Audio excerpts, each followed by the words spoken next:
In last night's homework, we're going to start with these so that you can sketch and describe. You can see that your highest exponent will be x cubed with a positive coefficient in front of it. So you know it's opening up to the right, up, left, down. You know it's going to have 3 roots, 3 minus 1, 2 turning points, 2 minus 1, 1 inflection point. They already factored it, so set each factor to 0.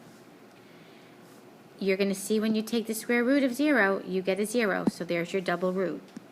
So when you're looking to start, it's at 0, and then it's at negative 6. Now, the end behaviors, down, up. The 0 is bouncing off. This one's going through, so somewhere it's going to turn.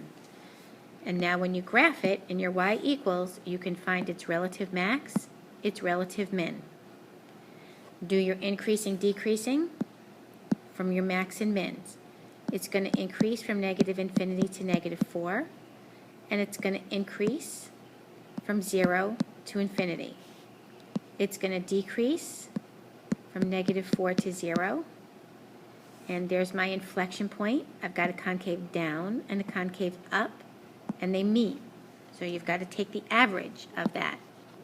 Take the average, put it back in your calc for second calc value for x is negative 2, or even look in your table, and you will see your inflection point.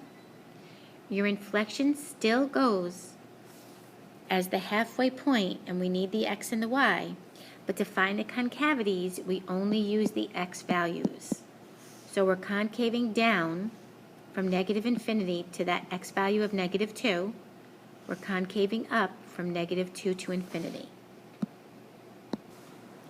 In number 2, this is a t squared, this is a t squared, so you get it together, you have a t to the 4th, and you have a negative coefficient.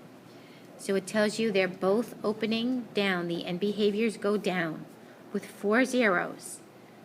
You can factor out the negative 1/2, set your factors to 0. Both of them are double roots. So now, if I know my end behaviors are going down, and I know they're double, they have to bounce off, I know I must be meeting somewhere and making an M. Put it in your calc, and you'll get a better view of it. Get your max and your mins that way.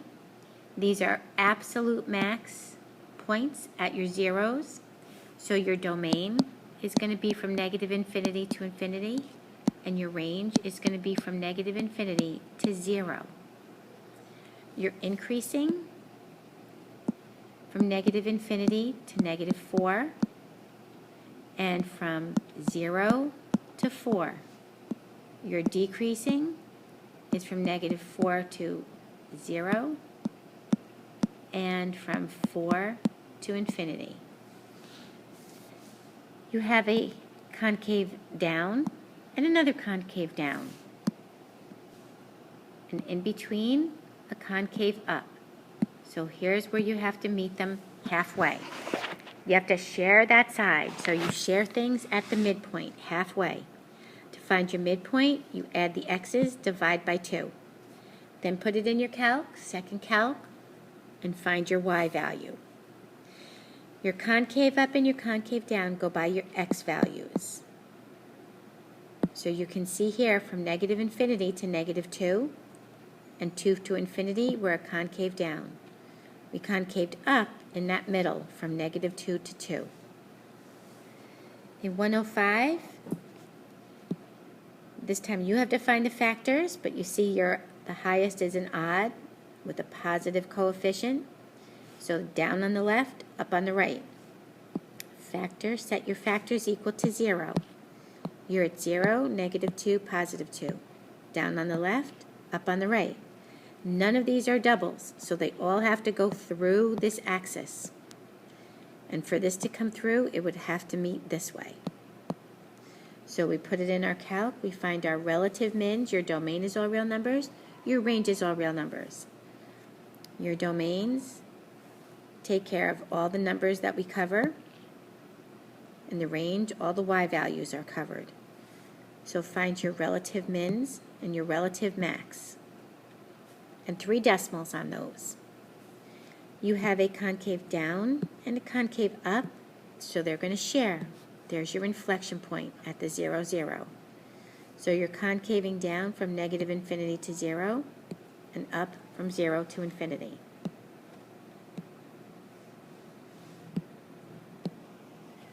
The last one has 4 sets of factors, but since we're squaring the first one, there's your double root.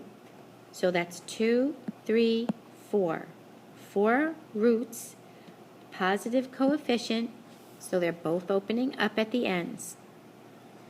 Now when you do this, it's going to be a W, but it's not going to be an even one, because we're here at the -1. That's a double.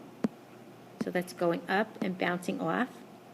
And we're here at the 3 and the 4. And the 4 is going up. So somehow it went through here, somehow turning and going through there. So we can see this is not symmetrical. And all of these points kind of reflect it. They don't really have any nice points to work with. Make sure you go 3. Please call extension 3. Make sure you go 3 decimal places. Find your relative min, your absolute min, and your relative max. That'll do your increasing, decreasing. You got a concave up, and a concave down. So 2 inflection points. Average those mins and maxes and find your inflection points, and then you can do your concavities from there.